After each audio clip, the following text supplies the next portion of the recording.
Halo semuanya, kembali lagi bersama saya Madianto. Kali ini kita akan membahas tentang anggapan soal hemat yang perlu diluruskan yang berbeda dengan pelit.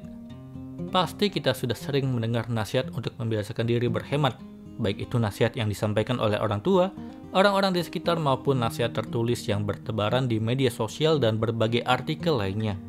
Tapi pada faktanya, masih banyak orang yang memandang sebelah mata akan hal tersebut.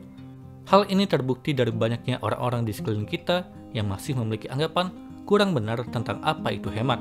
Lantas apa sajakah anggapan terkait hemat yang perlu dibenahi dan diluruskan? Berikut ulasannya. Yang pertama, hemat bukanlah pelit. Tentu kita sudah tidak asing dengan istilah ini, yaitu hemat dan pelit.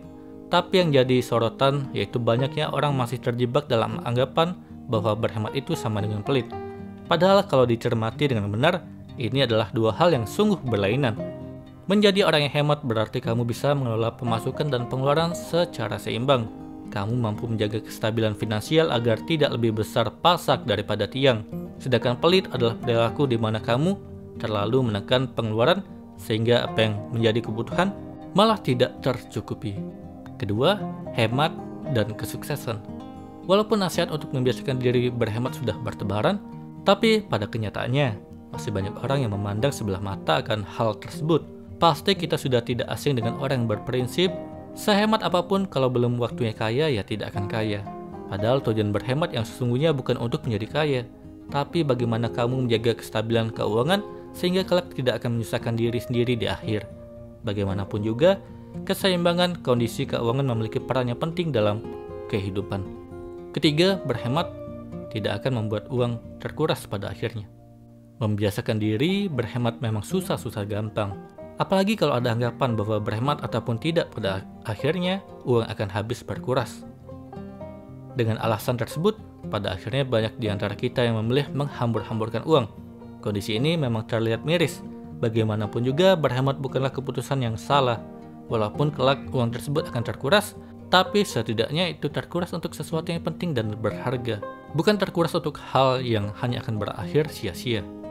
Keempat, hemat akan menyiksa diri sendiri. Memang tidak dapat dipungkiri kalau anggapan yang kurang sesuai terkait apa itu hemat masih bertebaran. Selain beranggapan kalau hemat sama saja dengan pelit, sebagian orang lainnya beranggapan kalau hemat sama saja dengan menyiksa diri. Tentu ini menjadi anggapan yang harus diluruskan. Berhemat tidak akan menyiksa diri sendiri. Kamu mengatur pemasukan dan pengeluaran secara cermat agar kelak tidak akan kesusahan di akhir. Bukankah lebih menyedihkan kalau ada kebutuhan penting dan mendesak, tapi uang sudah tidak tersisa? Kelima, berhemat membuat kita dapat memahami dan menikmati hidup. Siapa yang tidak ingin menikmati hidup? Bisa dipastikan semua orang menginginkannya. Tapi sayangnya hal ini sedikit terpengaruh oleh anggapan hemat yang kurang sesuai. Masih cukup banyak orang yang beranggapan kalau hemat sama saja dengan membatasi kesempatan untuk menikmati hidup. Padahal itu tidak benar adanya. Berhemat justru merupakan cara menikmati hidup yang sebenarnya. Kamu menjaga kenikmatan hidup yang ada agar tidak hanya bertahan dan bisa dinikmati dalam jangka pendek, tapi dalam jangka panjang. Anggapan yang keliru terkait hemat seringkali menjebak kita dalam gaya hidup boros dan konsumtif. Tapi setelah mengetahui 5 penjelasan tadi, apakah kamu masih ragu untuk mulai berhemat? Pikirkanlah baik-baik. Semoga ini bermanfaat. Sekian dan terima kasih.